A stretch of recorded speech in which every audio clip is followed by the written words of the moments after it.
Good evening, everybody. My name is Crystal, and welcome to my YouTube videos. If you like my videos, please smash that like button. Please do subscribe. I hope everybody is having a wonderful weekend. Mine's been a relaxing Saturday so far. I've been out twice with Max in the lovely, glorious sunshine, and it's not been too bad. Alexa, what's the time, please? The time is 6:21 p.m. So, I came back from walking Max this morning, and I've been to the co-op, so I had food and I had everything in, and I've just been like relaxing with the windows open and the cold air fan on because it's been quite warm today. It's been sunny. I've still not been brave enough to wear shorts or go outside without a jumper or a coat, not yet. So I came back into my flat, and like I said, I've got some people coming out Monday to remove these alarms and replace them with new ones, because I didn't have any idea that the smoke alarm and etc. was out of date. I didn't know. So the guy that came to service the boiler told me my alarms needed replacing. So he got onto Hyde Housing, who have got one of their contractors to come out on Monday. So, you know, I got caught out with the gas engineer. He came early, he was ringing my buzzer early, and I won't get caught out Monday. No, because I'll be ready. It's a bit of a pain because they put you in a slot, so it could be like 8:30 till lunchtime. So I like to take Max out for a walk. So I've either got to get up really, really early, or I've got to go out when the engineers come out. So we'll see. I've also got the dentist next week. Another thing I enjoy immensely, the dentist.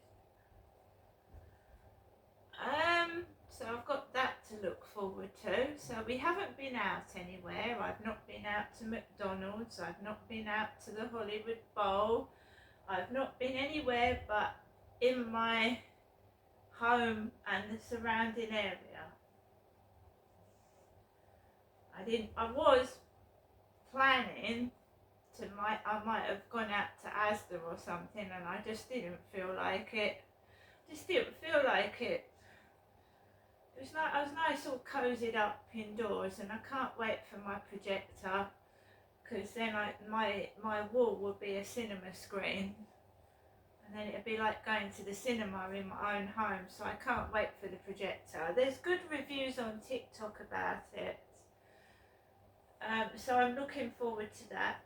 So I had a bit of respite from upstairs. They went out at lunchtime, and they were out for a few hours. So I had a really nice, relaxing time by myself with Max and the cat, and I wasn't angry at all, and I haven't been upset.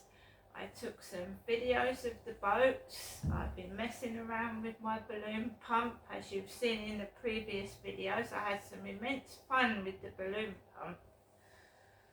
And I figured a way how to get the balloons blown up.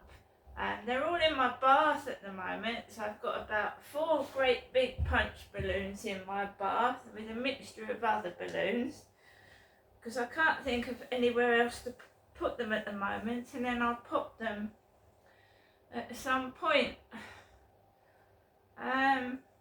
It's hard to do a video in the cat. I love my cat, I love him immensely, but he is scratching my knees. His claws are sharp, but I've hurt my knee. I fell over in the road, and I've got this terrible scab on my knee, and it hurts like bloody hell there, and he was scratching it.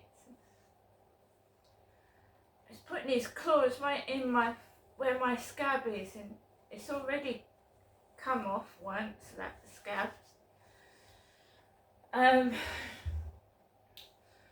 So I came back with Max in the morning. I was pottering around my flat. They went out, so when the post lady rang my buzzer, they'd already gone out upstairs, so they didn't hear the buzzer go off. So I got my stuff, I sat down and relaxed. 2 o'clock, the usual time I take Max for a walk in the afternoon. I went out of the flat by myself.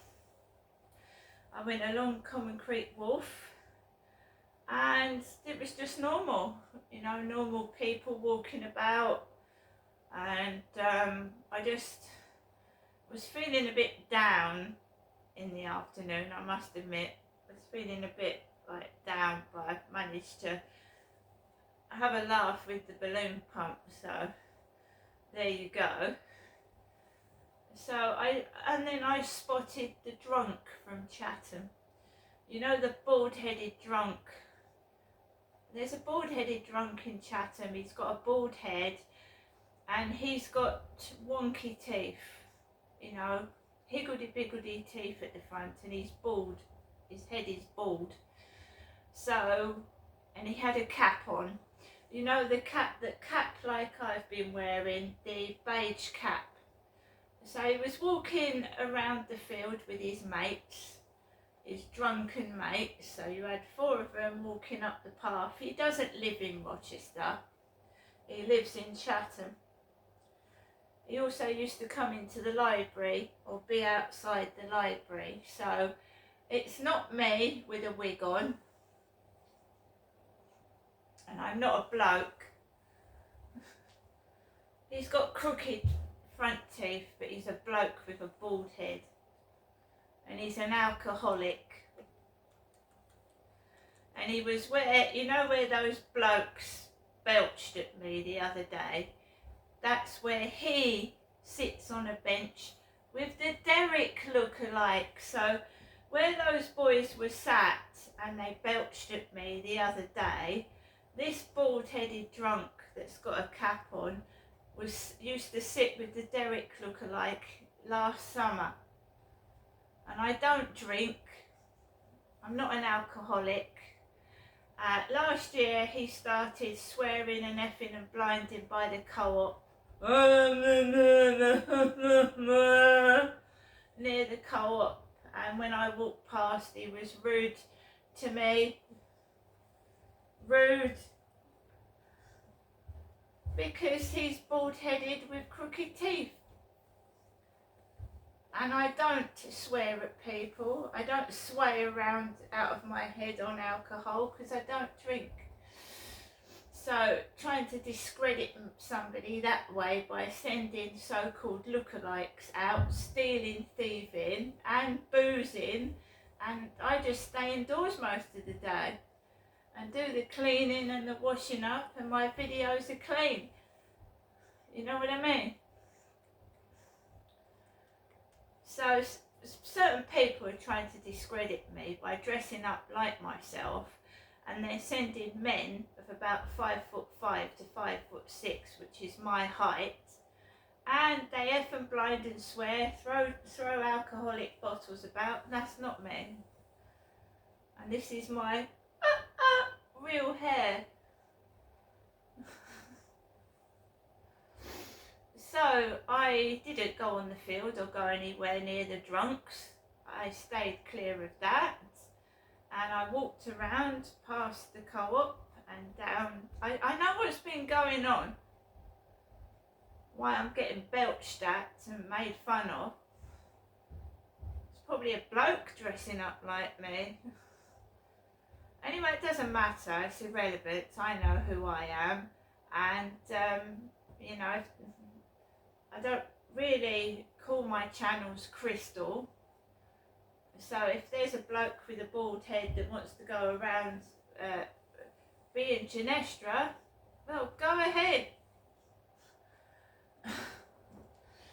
So guys, I walked around the Rochester Riverside, and I didn't go anywhere like near those drunks, like I said, because I've got my own money, I've got my own food, and I don't get involved with alcoholics or drug addicts, because my ex was an alcoholic and a drug addict, and I don't go anywhere near them because they will drain your money and they will use you. They sleep around with every Tom, Dick or Harry because they're blind drunk all the time. And I don't want to get treated like that anymore, and I don't walk around with drunks. No, I don't. So there's a lot of women that walk around with drunks off their head, smoking fags. I don't do that. So I came back into my flat in the afternoon, and my mother's left a message again. So she left a message when these guys came back home. 16 minutes past 5.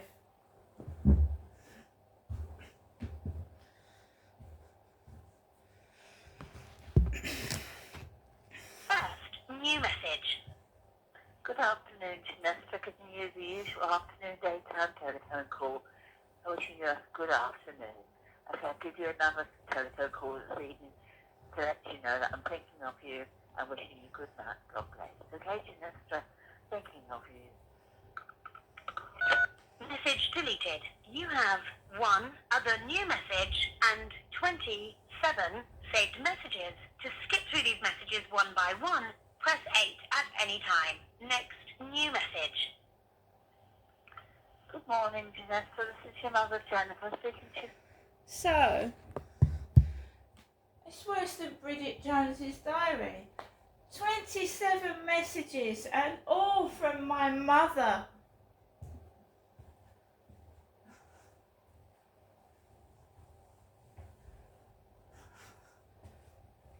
It's worse than Bridget Jones' bloody diary. 27 messages, all from your mother. How old am I? 2? Am I 2 years old? Feels like my mother's watching my every move. When I'm in the shop, she rings. When I'm in she just keeps ringing the bloody phone. And that's it. And it won't stop. It's like she's, I've had taxi drivers say your mum needs to let you grow up. It's not going to happen, is it? She maintains that she's a caring mother and she worries about me. But then when I go up to see her, she can't wait to get rid of me. So I don't get it.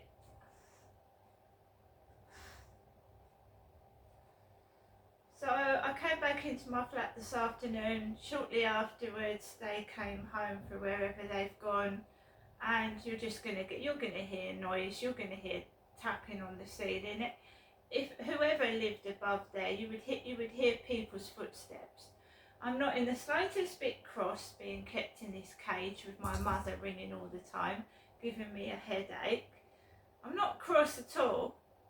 It gets boring, it gets monotonous, it gets like, oh my God, no wonder you fucking talk to yourself, do you know what I mean?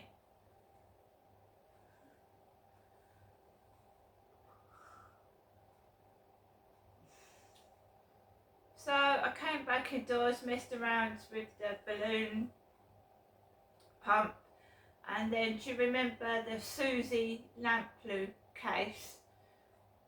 That estate agent that went missing, and the client was called Mr. Kipper. Mr. Kipper, and that is what my mum used to call my dad, Mr. Kipper. So Susie Lamplugh the case has never been solved. She went missing. I think she was showing a client around the property and she went missing. It's never been solved. Susie Lamplugh.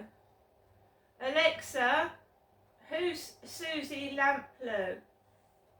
Susanna Jane Lampler was a British estate agent reported missing on the 28th of July 1986 in Fulham, London, England, United Kingdom. She was officially declared dead, presumed murdered, in 1993. There you go. Murder Analysed is a channel I watch.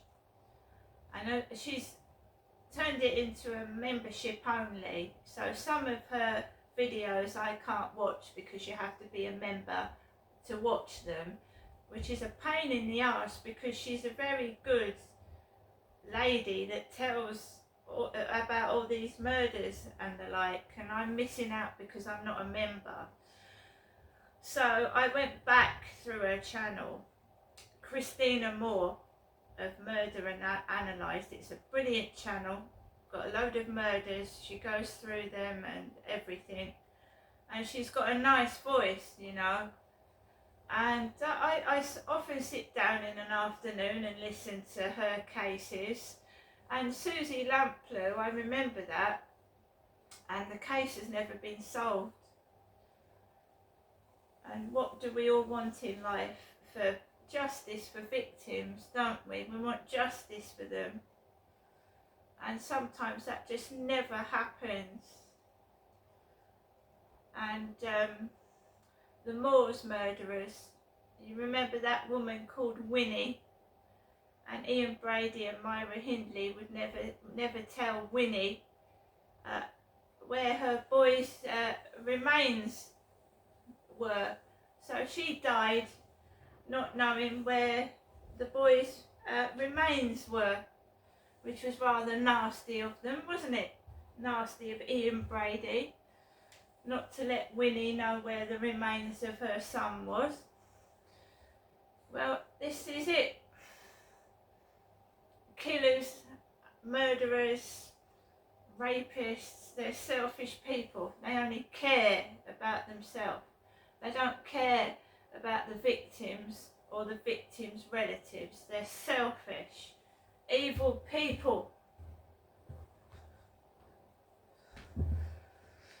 So I remember poor Winnie keep doing videos begging Ian Brady to tell her where the remains were of her son. Disgusting. So I watched the Susie Lamplough case. I've watched a lot of other crimes because I'm into true crime, not a load of bollocks and fiction. I like true to life stuff. I don't like fiction and fairy tales and crap. Although I think my life is a web of lies. I think I've been lied to since I was a child. And how can you get out of it? You can't. Well, they're all corrupt and still weaving the web of lies every day of my life, trying to cover up what they've done and what they're doing. And they think just by leaving me here, that's what they did with Winnie. And she died not knowing where the remains were. So I'm being lied to left, right and centre. My dad's dropped dead. He didn't admit to what he did to me. He would not accept what he did because psychopaths don't. They don't believe, well, he was just a psychopath, wasn't he? Derek was a psychopath. When you confronted him, you did this, he'd act like a baby. No, I didn't. No. It was like a child in an adult's body, Derek was. And that brought me up. He just wouldn't admit what he was done, and he never said sorry, and he never admitted it. Evil. And all I want from my mother is the truth. The truth. And I'm just getting fed lies and rubbish, and I haven't got respect for people that don't be a coward all your life. Tell the truth. Right? So there you go. I don't know what happened to my sister Amanda. I never will do, because nobody tells me the truth. Don't really know what happened to my brother. And I just don't think anybody cares. When somebody said to me, nobody cares, I truly believe that. I believe it, but I care. I care about other people being bullied, and I stand up for them. I don't sit on my arse and let other people bully. I'm not a coward, I'm not a chicken. I stand up for what I believe in. And if I don't like something, I don't fucking listen to it. And people don't like me for it. When I was a kid and I never spoke up. I was in agony, I was being mistreated, I was being hit and molested by my dad, and I just kept my mouth shut because I was being threatened with being killed. When I got my voice, when I'd reached rock bottom, I was homeless, I had nothing. My ex-husband took the house. He took my kids, he took fucking coat off my fucking back. And I've worked myself back from being fucking stony broke with fuck all, not even a coat. I wasn't even wearing a coat when I was forced into a women's refuge. I had nothing. I had like a pair of trousers on and a t-shirt and a fucking bank card. That's fucking it. I didn't have a coat. I was tossed out, homeless, with not even a coat on my back. And I know what it fucking feels like. And they can, I will not be talked down to or treated like shit anymore. See you later.